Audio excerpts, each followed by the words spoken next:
Sahara Galt here, and we're going to train your listening skills so you can hear compression. Detailed hearing is really the primary ability all of producing, mixing, and mastering is built upon. The techniques come second because it's only your ears that can tell you when to apply what. This is a continuation of my ear training series. For understanding EQ and the frequency spectrum, check the info box. Make sure you subscribe so you don't miss my future videos on this topic. So briefly, let's understand compression from a theoretical perspective. Compression affects volume over time by reducing it. There's 4 controls which determine the effect the compressor has on your signal. There's the threshold. That's the level at which your compressor gets activated. If your signal's under the threshold, nothing happens. If your signal exceeds the threshold, then the compressor kicks in. Your next control, the attack, is how long it takes the compressor to kick in to full gain reduction once the threshold has been exceeded. Release is how long it takes the compressor to let go and stop compressing once the signal is dropped below the threshold. Last main control is ratio. Basically, how much compression to apply. For our purposes, we're going to focus our attention mainly on attack, release, and threshold, as this is how we sculpt the effect compression has on the signal. Ratio is more about the degree. Here, we have a snare drum, an ideal compression test case because it has a clearly defined spike or transient to trigger our compressor, as well as a tail, which we can shape in relation to the transient. And the first common way to set up a compressor is with a fast attack and fast release. We'll set the threshold so that only the transient will activate the compressor, and the sustained tail won't. That means the compressor will kick in on the transient and act rather immediately because of the fast attack, squeezing the transient, and it'll let go once we're past the transient.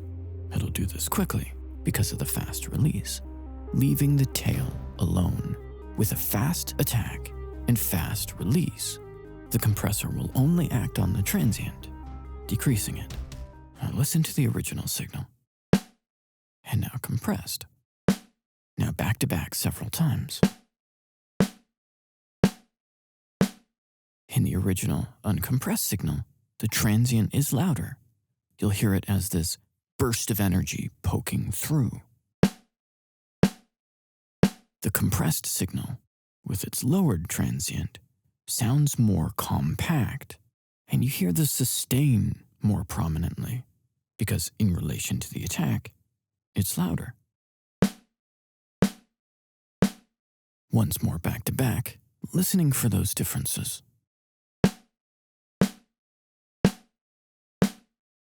If that difference seemed subtle to you, that's okay. In fact, lots of people have difficulty hearing transients at all in the beginning. But this is what we're training, for your ears to be able to detect minute differences in sound. With time and practice, these subtle details will become really clear. Okay, another common way to set up a compressor is with a slow attack and release. With the threshold set in the same place, the transient triggers the compressor.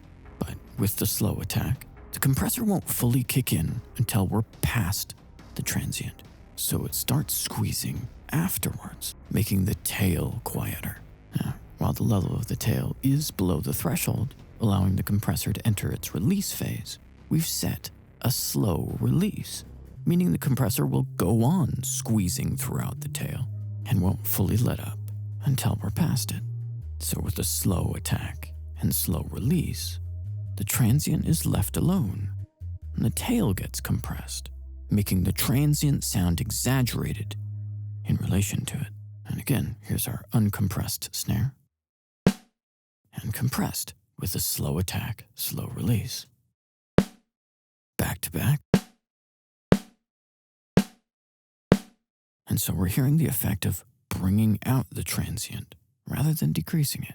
The compressed version sounds punchy with more pop of the attack, and the sustaining ring is almost totally eclipsed. The original sounds less hyped, more balanced, and the rattle in the snare's sustain is much more prominent. Once more back to back, noticing those differences. We've heard how compression can both decrease and increase the transient. Now let's hear the most dramatic comparison. Fast attack, fast release with its diminished transient. And slow attack, slow release with its exaggerated transient.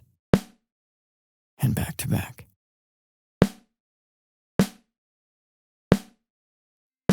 And now that you can hear the difference, you can make an informed choice. Exaggerate the transient with a slow attack, slow release to increase impact and give a more lively or even hyped sound. Use a fast attack, fast release to tame punchiness, increase average level, or bring out the room or sustain.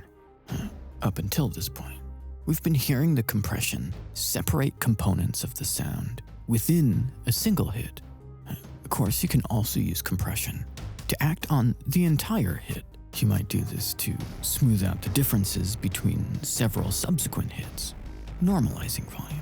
To capture the entire hit with the compressor, we need it reacting quickly, so fast attack, and we want it hanging on for the whole hit, or slow release.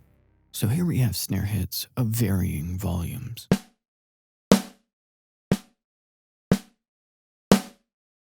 Fast attack, slow release compression gives us this.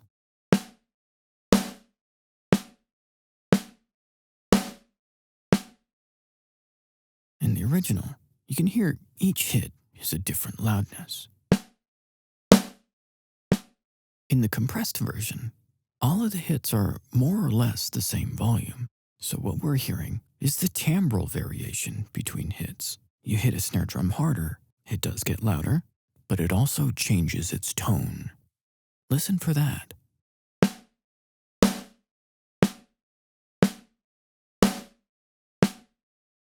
When we compress in this way, fast attack, slow release, the overall volume difference between hits gets leveled out, and our ear focuses on the difference in timbre. All right, now that you know what you're listening for, it's time to practice. It'd be a good idea to set up compressors in these 3 ways to act on your own sound sources. But I also want to mention Sound Gym, who's partnered with me on this video. They create ear training games like Dr. Compressor, where you're presented with 2 sounds, one uncompressed, one compressed. In this case, fast attack, fast release compression. And you're tasked with figuring out which is the compressed version. So let's give it a try.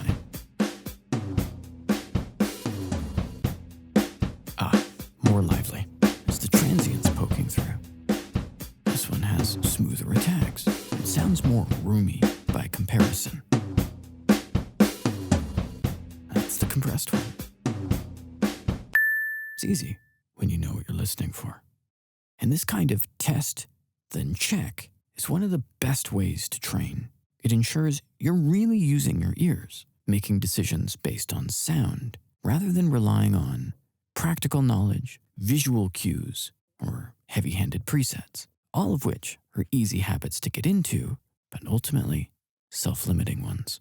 Sound Gym also has a huge array of games to help you understand frequencies. EQ Night, Bass Detective, Peak Master, Filter Expert, Kit Cut, and EQ Cheetah. For example, in Peak Master, there's the original sound and an EQ'd version that's boosted somewhere in the frequency spectrum. And you have to decide where. Let's give that a go. We're listening to the EQ'd version, now the original. EQ'd version's got much more thump. Listen to the kick drum. Big boost, right around 100 hertz. Excellent game for helping you become intimately familiar with what different areas of the frequency spectrum sound like across different sound sources. Sound Gym also has games for learning gain level, stereo field, reverb tails, delay time, saturation. They're all easy to understand, well thought out, and fun to play. Best part? They've generously offered discounted subscriptions that I can give to you. There's a limited number, so if you want to take advantage, jump on that via the link in the description. Okay, that's all for now. Any questions? Ask in the comments. Make sure you subscribe so you catch my future videos. And as always, thanks for watching. I'm Sahir Gold. I'll see you next time.